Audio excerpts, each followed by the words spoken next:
My name is Minaz. I am an SP Smartian. I scored 455 marks out of 500. That is 91%. My father name is रफ़ीक और हम belong करते हैं village डेडा और district Ramban से। बहुत ही for flung area है। मेरे पापा यहाँ पर किसी प्रॉब्लम की वजह से आए और एस प्रॉब्लम थी तो हमें फाइनेंशियली प्रॉब्लम भी थी, उनकी हेल्थ की रिलेटेड प्रॉब्लम थी जिसकी वजह से हम यहाँ पर आए। मैं अपने आसपास का इन्वायरमेंट देखती थी कि कैसे मेरा सारा इन्वायरमेंट पुअर है, तो उससे मेरे को ये था कि कैसे लोगों की मतलब डेथ हो जाती है, वो पूरा प्रॉपर ट्रीटमेंट नहीं कर पाते हैं या कुछ उनको पता ही नहीं चलता कि हम कौन से डॉक्टर से कंसल्ट करें, क्या करें, कुछ पता ही नहीं चलता। इवन कि मेरी खुद की फैमिली में मेरे चाचू हैं, वो भी इस प्रॉब्लम से बहुत सफ़र कर रहे हैं। वो काफ़ी देर से ऑन बेड हो गए हैं। तो ये सब सोचकर मुझे लगा कि नहीं, मुझे डॉक्टर बनना चाहिए, जो कि एक डॉक्टर ही है जो किसी की लाइफ को सेव कर सकता है। तो मुझे पता था कि मुझे डॉक्टर बनना है, पर कैसे बनना है ये मेरे लिए मुझे कुछ पता नहीं था। मुझे कैसे बनना है पॉसिबल भी नहीं लग रहा था। इकोनॉमिक फैक्टर भी थे कि प्रॉब्लम थी, बहुत सारी प्रॉब्लम्स थी, तो और भी घर की रिस्पॉन्सिबिलिटीज़ भी थी, तो मुझे नहीं लग रहा था। लेकिन मुझे स्कूल से, ब्राइट कैंडल स्कूल से बहुत हेल्प हुई। मैम ने मुझे हर पॉइंट पे हर जगह हेल्प किया। जैसे तैसे करके मैं 10th में पहुंची। 10th में मुझे मैम ने लाइब्रेरी से बुक्स दिलवाई और मैं अपने फ्रेंड्स से नोट्स शेयर करती थी और विदाउट ट्यूशन्स मैंने 91% स्कोर किए। उसके बाद ये हैप्पीनेस मैंने सिर्फ टीचर्स के साथ शेयर कर पाई, क्योंकि मेरी फैमिली पेरेंट्स इलिटरेट थे, तो उनके लिए ना परसेंट मैटर करती है, उनके लिए सिर्फ इतना मैटर करता था कि हाँ मैं 10th में पास हो गई। उनको कुछ पता नहीं है कि 91% क्या है। तो मैं सिर्फ अपनी ये हैप्पीनेस उनके लिए उनकी ये हैप्पीनेस देख के मुझे भी हैप्पीनेस थी कि हाँ मैं अच्छा है, वो खुश है तो मैं भी खुश हूँ। लेकिन 91 स्कोर किया वो मैं अपने टीचर्स और फ्रेंड्स के साथ शेयर कर पाई। तो अब मैं 91 स्कोर कर दिए थे 10th में। अब आगे था कि मैं कैसे एडमिशन लूँ, क्या करूँ, मुझे डॉक्टर बनना है। पर घर वालों ने बोला कि नहीं, गवर्नमेंट स्कूल में जाना है। और ये था कि साइंस के लिए कि डॉक्टर बनने के लिए आपको बहुत पैसा चाहिए, और मुझे लग रहा था कि मुझे नहीं हो पाएगा, मैं क्या करूँ। पर मैं था, हमारे साथ में पड़ोस में एक भैया रहते थे, शिवम भैया, तो वो एसपी स्मार्ट स्कूल में पढ़ते थे। उनको देखकर, उनकी नॉलेज को देखकर कभी मैं उनसे डिस्कस करती थी तो मुझे लगता था कि हाँ मुझे भी एसपी स्मार्ट में पढ़ना है, बहुत अच्छी टीचिंग है यहाँ की। तो मैंने उनकी मम्मा से बात की। उनकी मम्मा कहते कि हाँ पॉसिबल हो सकता है। सभी कहते थे कि नहीं, वहाँ का पैकेज बहुत ज़्यादा है। जब मैंने शिवम भैया की मम्मा से बात की तो उन्होंने बोला कि उन्होंने जो फ़ीस बताई मुझे, तो वो मेरी सिचुएशंस के, फैमिली सिचुएशंस के हिसाब से बहुत ज़्यादा थी, जबकि बाकी इंस्टीट्यूशंस के अकॉर्डिंग वो बहुत कम थी, लेकिन मेरी सिचुएशंस के हिसाब से मेरे लिए वो बहुत ज़्यादा थी। फिर भी मैं आई, मैंने कहा नहीं मुझे ट्राई करना चाहिए, मैं ट्राई करके देख लेती हूँ। तो मैं आई, मैंने एंट्रेंस फॉर्म फिल किया और उसके बाद मैम ने क्योंकि मेरी 91% थी, तो जिसकी वजह से मैम ने बोला आपका एंट्रेंस एग्ज़ाम नहीं लेंगे, आप सीधे आपका सीधे इंटरव्यू कंडक्ट करेंगे हम। तो हमें मैम ने बुलाया, एक डेट दी तो उस पर हमें बुलाया, और मेरे एक साथ मेरी एक फ्रेंड भी थी। हमने इंटरव्यू कंडक्ट किया, हमारा इंटरव्यू कंडक्ट किया शिल्पा मैम ने। तो मैम ने कंडक्ट करके बताया कि आप एडमिशन ले सकते हो। शिल्पा मैम ने जो मुझे फ़ीस स्ट्रक्चर बताया, तो हमें लगा कि ये हमारे लिए पॉसिबल नहीं है।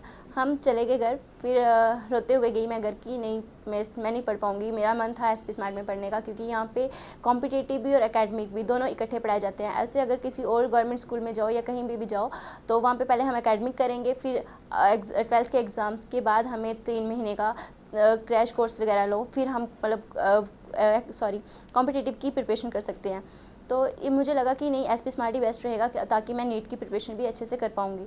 पर जब फ़ी का देखा तो पॉसिबल नहीं हो रहा था, पेरेंट्स ने भी मना किया कि नहीं हो पाएगा। फिर मैंने फिर सोचा कि नहीं, मैं एक बार फिर आती हूँ, मैं सर से बात करके देख लेती हूँ, क्या पता कुछ पॉसिबल हो जाए। मैंने मतलब हार नहीं मानी, मैंने सोचा एक बार ट्राई करने में क्या जाता है, अगर नहीं हुआ तो फिर मैं अपनी स्ट्रीम चेंज कर लूँगी, गवर्नमेंट स्कूल में एडमिशन लूँगी, बट स्ट्रीम चेंज कर लूँगी, कोई आसान रख लूँगी। तो फिर मैं आई स्कूल, मैंने शिल्पा मैम से बात की कि मुझे सर से मिलना है। तो शिल्पा मैम ने बोला कि सर बिज़ी रहते हैं, सर को बहुत काम होता है। तो मैम ने मुझे एक डेट दे दी और उस डेट पे आप आओ। तो मैं आई, फिर उस डेट पे मैं आई। रूबी मैम ने मुझे सर से मिलने के लिए भेजा। पहले सर मीटिंग में थे, सर मीटिंग से फ्री हुए तो सर के पास मुझे भेजा सर मैम ने। तो मैंने सर को जाकर अपनी सारी सिचुएशंस बताई।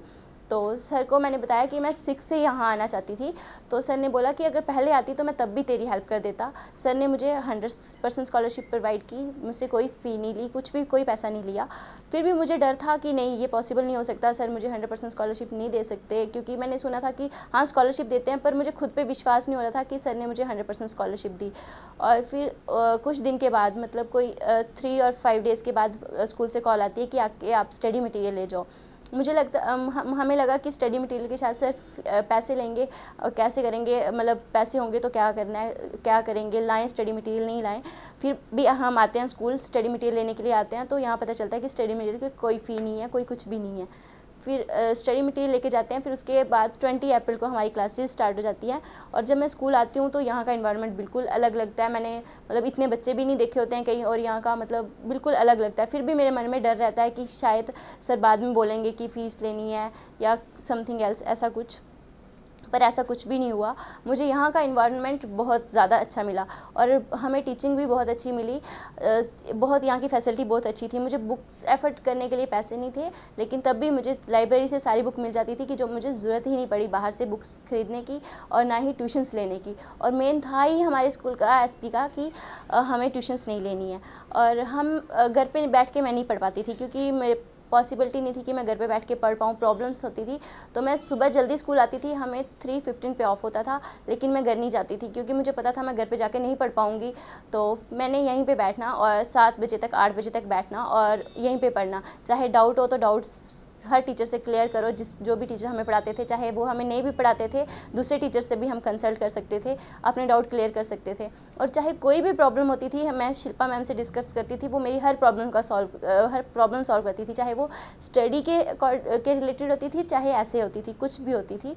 हमें time to time morally guide किया जाता था और डिसिप्लिन में, मेन जो है डिसिप्लिन में रखा जाता था। इस स्टेज पे डिसिप्लिन में बच्चे का होना ज़रूरी होता है, जो हमें यहाँ पे बहुत ज़्यादा दिया जाता है। हर बच्चे को पर्सनली गाइड किया जाता है, बहुत ज़्यादा हमारी केयर की जाती है। ऐसे केयर करते हैं जैसे कि हमारे पेरेंट्स हमारी केयर करते हैं, ऐसे केयर की जाती है। और फिर मैंने 2 साल यहाँ पे पढ़ा। मुझे जब 12th में मैं गई तो मुझे लगा कि अब सर 11th तो निकल गई, अब मैं 12th कैसे करूँगी, 12th में फ़ी वगैरह होगी, मैं क्या करूँगी। फिर से मैंने रूबी मैम से बात की कि मुझे सर से बात करनी है। तो मैम कहते कि तब सर यहाँ पे नहीं थे, कहीं गए थे। तो मैम ने बोला कि 2 डेज़ के बाद आना, तो तब आपकी शिवांग से बात हो जाएगी। मैंने शिवांग से बात की कि सर आगे एडमिशन करवानी थी। तो सर ने सीधे बोला तो जाओ करवाओ, किसने मना किया है। तो कुछ भी नहीं बोला, मैंने कोई फ़ी नहीं दी, कुछ भी नहीं दिया, और मैम ने मेरा 12th का एडमिशन फॉर्म फिल कर दिया। और फिर उसके बाद मैंने फिर से 12th में हार्ड वर्क किया, और सबसे ज़्यादा हार्ड वर्क मेरा स्कूल वालों की सपोर्ट रही। फैमिली को तो नहीं पता था मैं क्या कर रही हूँ क्या नहीं कर रही हूँ, सब मेरा सारा क्रेडिट मेरे स्कूल को जाता है। फिर उसके बाद मैंने हार्ड वर्क किया और मेरी 12th में 91% आई। फिर मुझे ये रियलाइज़ हुआ कि पैसा जो है वो हमारी स्टडी को इफेक्ट नहीं डाल सकता, क्योंकि हर मोड पे कोई ना कोई होता है हेल्प करने के लिए। और शिवांग सर ने बहुत हेल्प की।